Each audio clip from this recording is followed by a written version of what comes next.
Door remains open here for Bataan. Robbie Darang has struggled here in the second half. Last 2 minutes of the ball game. Mitchell Maynes got fouled. Just the third team foul against Pampanga. Foul on number 29, Justin Amalis, third team foul for Pampanga. 93-86. They need something quick here. Just tuned in, Bataan was ahead by 15 in the first quarter. Nahabol ng Pampanga with that 14-0 run to take the lead at the half. A seesaw battle in the third, but here in the fourth, Pampanga pulling away late. Kapulong will not force up a free, draws closer, but can't get that layup to go. John Fa attacks. Kicks it back out to Concepcion. They will milk some time here. 1 minute and 28 left. Archie against Ives. Concepcion. Lars Buyang has found the stroke from the outside, but that time a miss. Bola babalik sa Bataan. They only have one timeout remaining. Sazon has yet to get it going here for Bataan. Sazon fires off. Babalik sa Risers ang bola. Sazon.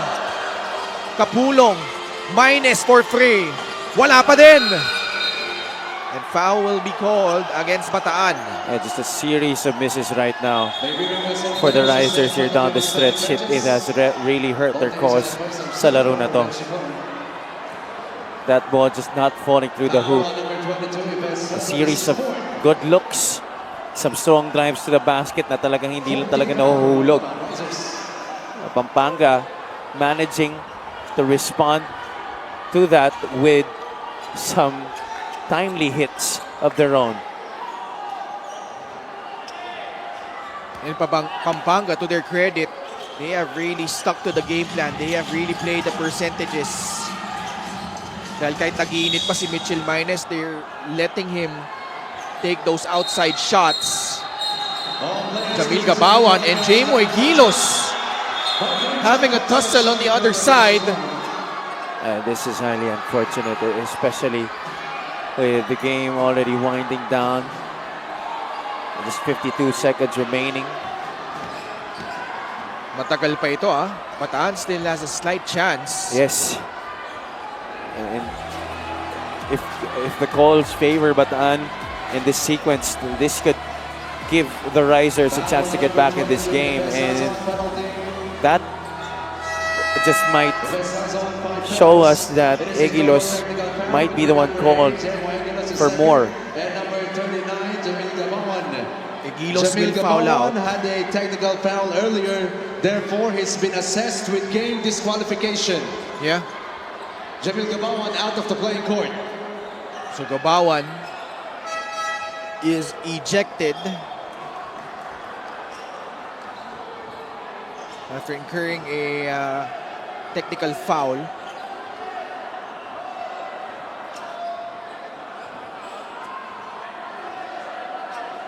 (93-86).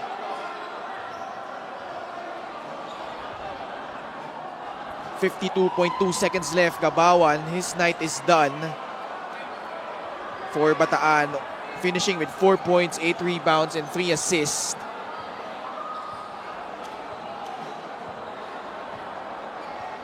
Nermal is at the line.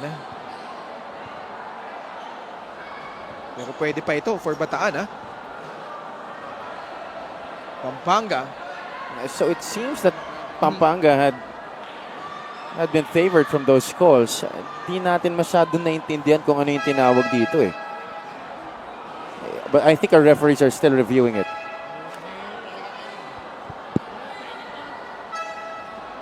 Sinisiguro nila dito, Pero from what I understood, na-eject na si Jamil Gabawan. Double technicals between them and Jamoy Gilos.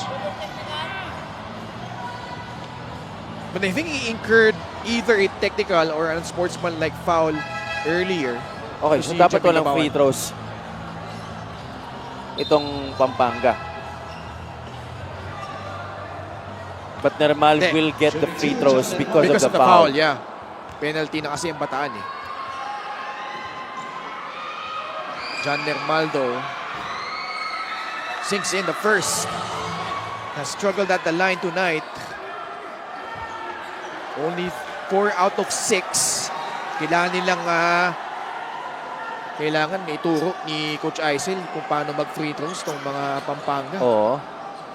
Matinding practice ang kailangan nila dito. 28 out of 42 tonight. John Nermal, second free throw. Knocking down both. Big free throws. Creating some separation. Bataan is down by 9. With 52.2 seconds left. We have a timeout.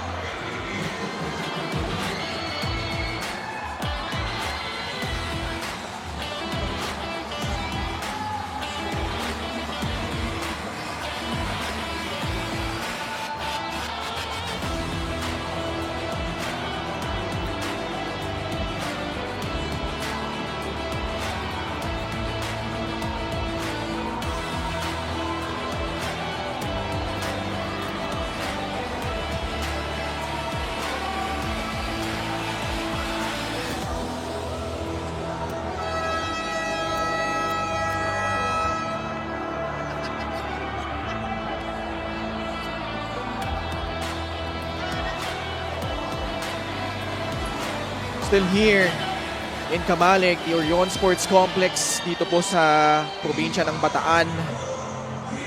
And things are looking a little bit bleak right now for Bataan. There's still a slight opening, but this is 3 possessions heavy. 52.2 seconds left, but still enough time to mount a comeback. Yambing off the curl and got fouled by Larry Muyang. Chance to make this a 2-possession ball game if he could hit his free throws.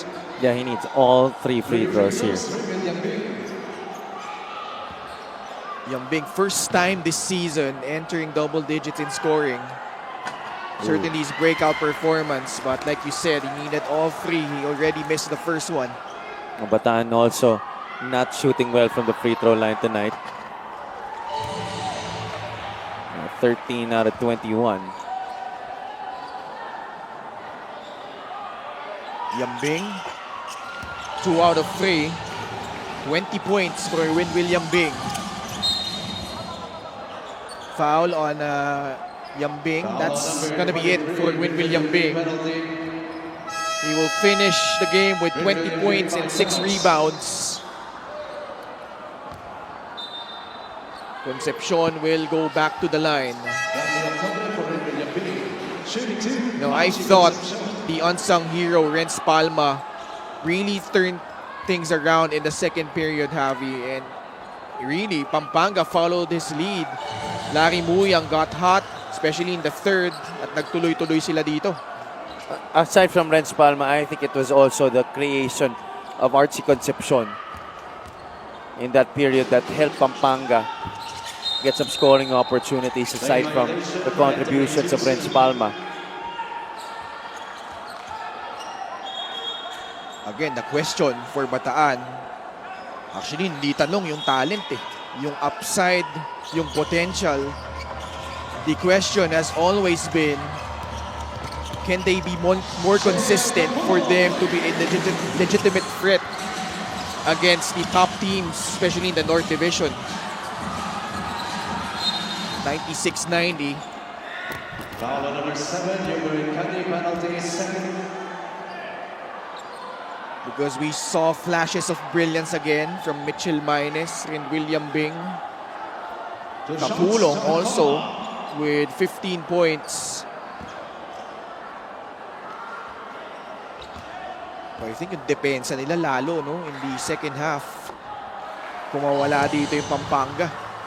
And it's also gonna have to be an improvement in their ability to execute despite heavy pressure defense. Yeah. When Pampanga turned up their defense, they were rushing shots, they were rushing their offense. Robbie Darang kick out. Kani for free. It will roll out. Stepping back was Robbie Darang. Wala pa din. And that should do it. How about Pampanga showing the mettle of a two-time defending champion? Despite adversity kicking in early, behind by as many as 15 points. But they pull through. And boy, it needed a huge performance once again from Larry Muyang. Yeah, down the stretch, holding strong itong Pampanga Giant Lanterns. But boy, total team effort para sa kanila. But Larry Muyang, his shots from the outside, his rebounding helped keep Bataan at bay in the second half.